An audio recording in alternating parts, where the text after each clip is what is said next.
สวัสดีทุกท่านนะวันนี้มารีวิวลูกปืนให้เบิ่งนะตัวนี้มันโจตัวมาจ้องงานเลยเขาบ่มีกับสีเหลืองแล้วมันจะมีแต่เป็นโลเนาะโลหนึ่งนี่จะมีอยู่3กับอยู่ในเนาะโลหนึ่งประมาณลูกแบบนี้นะจะเป็นลูกยาวๆเนาะยาวแบบนี้เลยตัวที่เขาเฮ็ดเองเนี่ยเป็นตัวนี้นะตัวที่เขาเฮ็ดเองเนี่ยแตกต่างกันเอวมันจะสั้นเนาะแล้วก็ตัวที่มาจ้องงานเนี่ยมันจะต่างกันเนาะเมื่อเอวเนาะเอวมันจะสั้นตัวยาวๆจะยิ่งทึกกว่านะตัวที่เขาโตเองนะมันจะเป็นลูกแบบนี้นะลูกสั้นแบบนี้จะยิ่งอันลูกจะบ่ค่อยปิ้นดีนะมี2แบบใครที่สนใจก็ติดต่อได้นะเครื่องมีหลายอยู่สมัยก็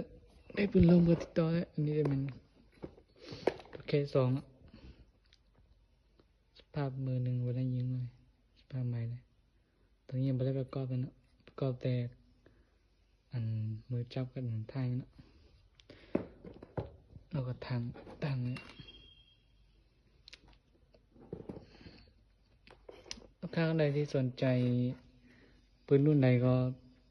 ติดต่อมาเลยนะแล้วก็ลูกปืนเดี๋ยวนี้มีพร้อมส่งเลยถ้าซื้อเป็นกั๊บเนี่ยราคาจะแพงกว่านี้นึงถ้าซื้อเป็นโลเนี่ยเขาจะรายราคาถึงนึงครับประมาณโลตัวนี้จะเป็นโลนึงนะโลนึงจะมี3กั๊บอยู่ในนะลงจากงานเนี่ยตัวนี้มันจะยิ่งทึกกว่าตัวที่เขาเฮ็ดเองนะเพราะเอวมันจะยาวกว่ามันจะตอนที่ลมมันกระทบไปมันจะปิ้นดีนะ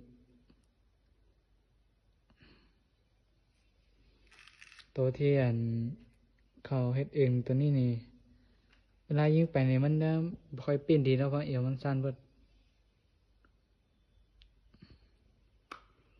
ตัวนี้แตกต่างเอวจะยาว